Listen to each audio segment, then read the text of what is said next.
Dave, it's not often that this team finds himself in a position that they're coming from behind. And tonight we did see just that, but the team, of course, was able to pull it out. What adjustments did you see that they made, or what stood out to you about the quality of at-bats that this team was having?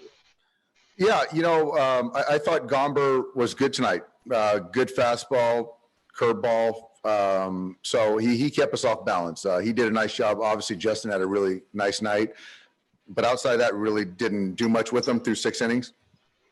And, just to get the walk from Beatty, the base hit, then to bring up Muncy to get the homer was just huge.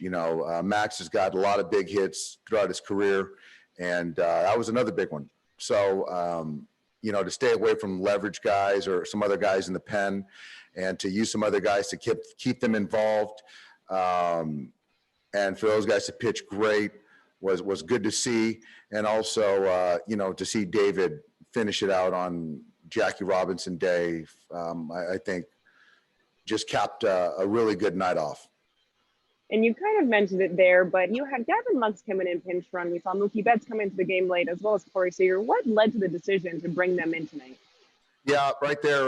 AJ went down the line, first base, early in the game to leg out a single, and his groin tightened up a little bit, his left groin. So, we were talking, and you get a guy on second base to potentially get a couple extra runs on a base hit. So I just felt that Gavin had a little something before the game, felt something in his wrist. And so he's going to be day-to-day. So I just wanted to stay away from him tonight with the bat and fielding. So I just felt that if he was unavailable to do anything else, I just wanted to run for AJ. So to not further any injury from AJ and get Gavin in there for a potential base hit. Thanks, Dave. Yep. Next question's from Juan Toribio. Go ahead.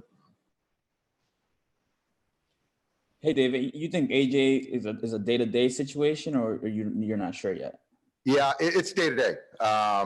It's just I think we got ahead of it. And so he's had some issues throughout his career at different points, but we got ahead of it. So just to be careful. So tomorrow, once he wakes up and, gets to the ballpark, gets some treatment, we'll know more.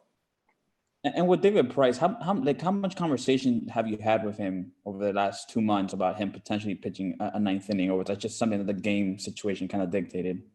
Yeah, it kind of happened today, and I told him earlier that he was going to close tonight with the lead, so it kind of worked out that way, and he performed. Thanks, Dave.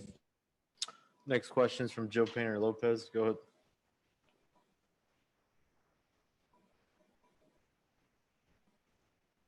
Go ahead, Joe.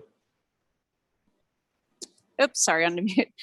You mentioned it earlier there about how special that was for, to see David Price, get the save there on Jackie Robinson Day. It's his first career save in the regular season, and obviously a different role for him.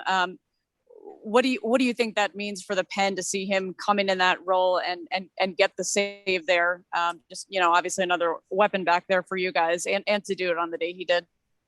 Yeah, I think on so many levels, it's positive. There's not a guy in that clubhouse that doesn't respect David and was pulling for him. And so obviously this is a special day for him. And so it just, you don't script many things in baseball, but this couldn't have been scripted any better for him. And I'm just excited for him because he's done everything we've asked and will continue to do so. So when he has a moment like this to add to his, all of his other personal achievements, I think this is a nice feather in his cap. Next question is from Bill Shakin. Go ahead. Dave, just to follow up on that, did you discover anything about David tonight that might give you another 8th or 9th inning option, or was this strictly availability tonight?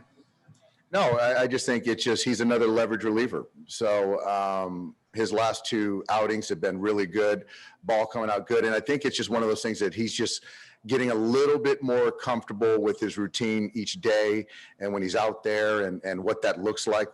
And it's just Adam, he's just another leverage reliever. So it's just looking at our entire pitching staff, it's a lot of talent, a lot of depth.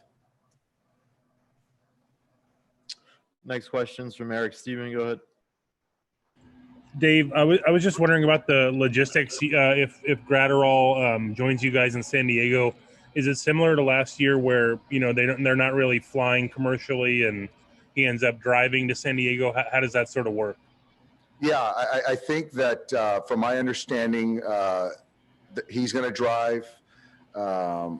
Sheldon Noisy will be there on the taxi. Caber will be there on the taxi, and DJ Peters will be there on the taxi. But they'll be driving. Okay, thank you. Yeah. Next question's from JP Hornstra. Go ahead. Just kind of as a follow-up to Bill's question about David, I know sometimes you'll base the late inning matchups on handedness, matchups, et cetera, but it sounded like tonight you really wanted that ninth inning for David. Why was that? Yeah. Well, I think that with David, he's pretty neutral. And so the changeup is an equalizer to the right-hander. So, yeah, I really wanted him to have the ninth inning. And you said that he's been getting comfortable in his routine. Is that part of the reason why? Like, I noticed he's only pitched, I think, once in the last 10 days.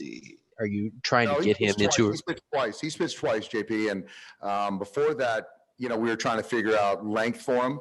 The 3+, potentially 4, but the starters going as deep as they've gone. There was a week stretch that he hadn't pitched. So the last 4 days he's pitched twice. So it's my responsibility to get him in there and keep him current, and he's responded. Thank you. Yep. We got time for one more. Go ahead, DG.